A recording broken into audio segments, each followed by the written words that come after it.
This is Ngobutini Shop iChannel. We are here at FNB Stadium. Kaizer Chiefs 1, Mamelodi Sundowns 2. Brother, how's it? Saphila wena njani? Siyaphila bhuti man. How do you feel about the game namhlanje? I can be inhle ne. Especially kwi-Kaizer Chiefs side. Yeah. I think they played good today. I think besekunesikhathi eside. Yeah. Iphelile mhlambe ama-3 seasons. Sigcina ukubona i-Kaizer Chiefs edlala kanje. Yeah. I think le guy le uNabi iza nebhola. If you check indlela adlala ngayo. First of all, i-center back pairing yakhe. I think it gives the instruction. I think they listen to instruction yakhe. Yeah. Because if you check, every time ibhola leli lidlala i-Sundowns, it's either lilong noma lidlala phansi awangeni, even ama-through passes la midfield awangeni. Exactly, yeah. So uyabona ukuthi kahle kahle this guy has a plan, and uma uthatha ukubheka, if it was in Mamelodi Sundowns team, bebengeke baphume la amanye ama-team. Angikhuluma ama-teams mhlampe from KZN angiwathatheli phansi, but ama-teams abo Rolle AM, Richards Bay and all those teams abengeke baphume. So kakhulukazi second half they played ibhola elihle. If you check ukuthi i-Sundowns kwayona i-coach Mamelodi Sundowns uyibonile ukuthi no, the game isimhlulile. Why ngithi game imhlulile? Ngibone ngokuthi akhiphe ama-player afana nabo Rivero. Why abakhipha? Ngithi abasavela ama-game alandelayo. Uyazi ukuthi la lokhuzana season is still long and they have ama-fixtures amaningi. Badlala ne-CAF also. Kusase ne-AFL, kusase ne-Calling Cup. So baningi ama-cups ama-competition abakona. So decide ukuthi no, angiwagcine la ma-player and ngifake lezi ntwana lezi abamkhulise. Wafaka no-Obrahim Diba. Obrahim Diba is played more on the right, but I think his best ability yokudlala ibhola is on the left.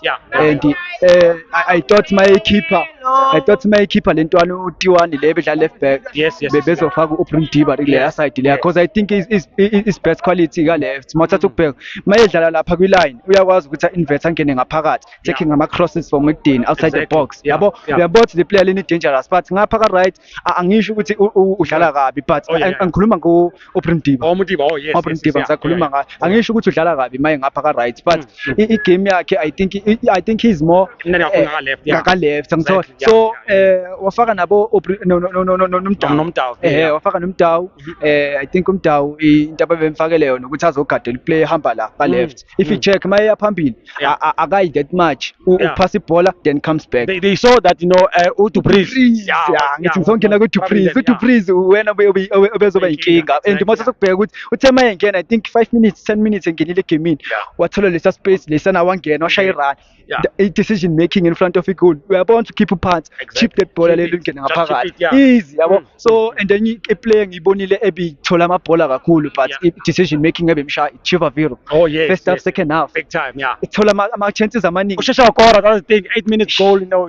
I think and futhi yabona nokuthi lama players I think anenkinga yokungakwazi ukumanage crowd, and manje ubonisa ushaya igoli lodwa usubona ngathi uqedile. And you don't do that. So manje I think going forward bazofunda kule nto leyo ukuthi if a player mama ukuthi isugorile goal akusho ukuthi ekuphelile. Share it also. Lokhu qhubeka asike sibone nje i player I think in the last 10 years the only player ngagcina ukuyibona isha hat-trick eKaizer Chiefs ithi Manyama, say technical team Cape Town City njengamanje. And manje we haven't seen a player esikuyasha even nabo Bennett Parker, you know, you used to score a lot of goals. I remember le khuzana sport against Amazulu. Le era le I don't know ukuthi coach obani. I don't think if it's Kevin Hunt or Method Top whereby Kaizer Chiefs finished second. Method Top. You remember le era le last game, they used to score ama goals. They were enjoying scoring ama goals.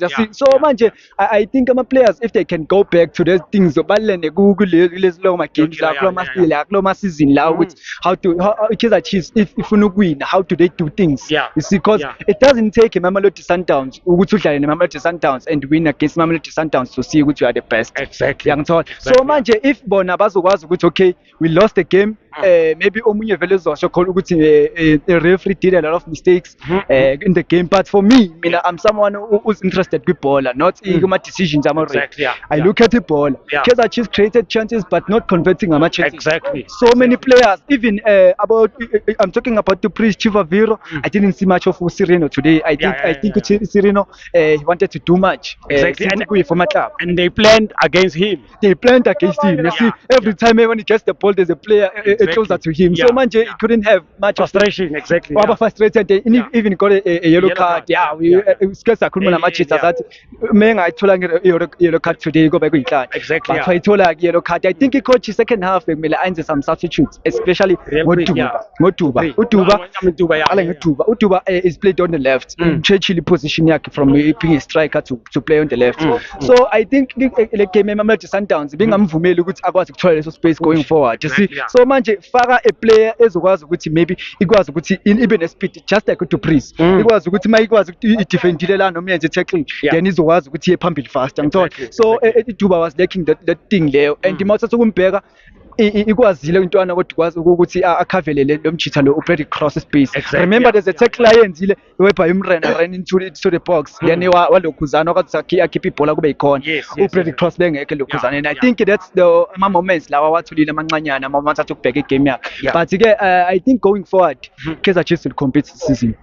We need to be positive ngayo. If they're playing good sibatshela ukuthi they are playing ibhola elithembisayo. There's a lot of improvement especially like ama players njengomdu confidence intwana igenile even no Vilakazi intwana ziyakwazi ukuthi we don't care ukuthi we are playing against him maybe abo uthembazana umnye bengabheka ukuthi these players are role models and all that. You see so manje but bangazi ungena ukuthi no sizodlala ibhola la singene ngaphakathi sizama ukukora even ngithatha ama shots outside the box lethe ngihlezi ngisho ukuthi amalokhuzana ama football players awazama ukuthi angabe predictable ukuthi we are trying to reach i-final 30 so that you can score.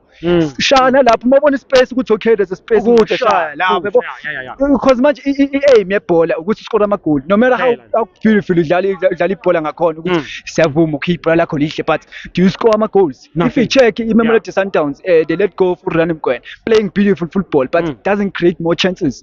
So now they want coach ulo ongenile umanqoba ukuthi create more chances. So the style of play adlalayo mathatha ukusibheka ususa ibhola emuva build then I find abantu abakuma wings so that they can put in a cross or a square pass and so on. So manje it's a kind of football ebavumela ukuthi benze more of ama box entries but today I think they were weak for me.